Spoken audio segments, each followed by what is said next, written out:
Well, I've got a very burning question, actually, Martin, and that is there really a God? What do you mean by God? Well, that's a very good question. I suppose I mean the accepted concept of God, accepted in a... So you're just asking, is there an accepted concept?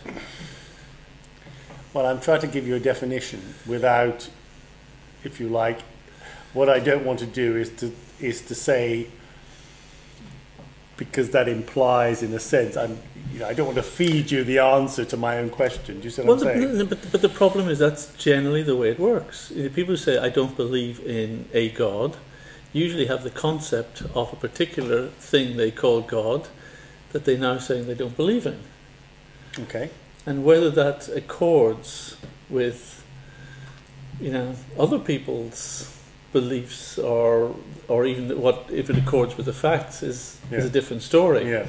I'm quite sure people don't believe in all sorts of gods that probably don't exist. That's not to say there isn't some form of supreme source of all existence. Rather than a supreme being. It could be a being. There's no reason why the supreme source, that ultimate source, the Vedanta starts with Janma Jishya Yataha. The absolute truth is that from which everything else comes. It is the source. Now the question is the source full, or is what's produced from it fuller? And the Vedas say that actually the source is perfect and complete in itself. Om Purnam Ada Purnamida.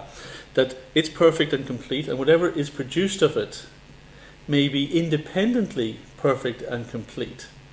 Maybe it may not have the volume, but it is perfect and complete in itself. And even though the perfect and complete source emanates individual perfect and complete parts, it doesn't become diminished in any way. It still is both the source and it is both the totality of itself and everything else that is produced from it.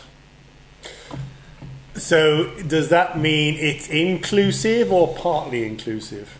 It's inclusive, but you have the opportunity as a source or as a part of the source to look at it in two ways.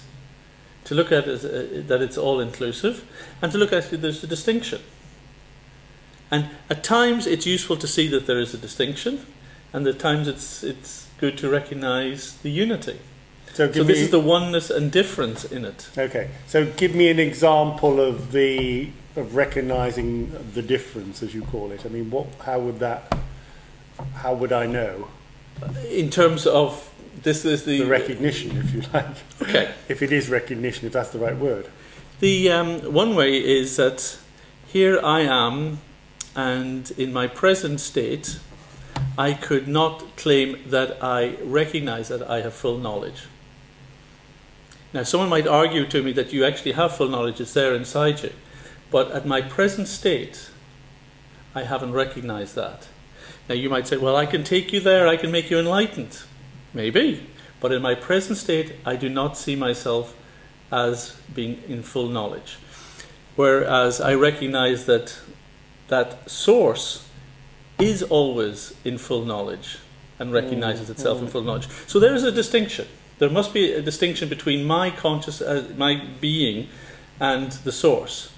However, that we've probably got a lot more in common that's worth exploring as well.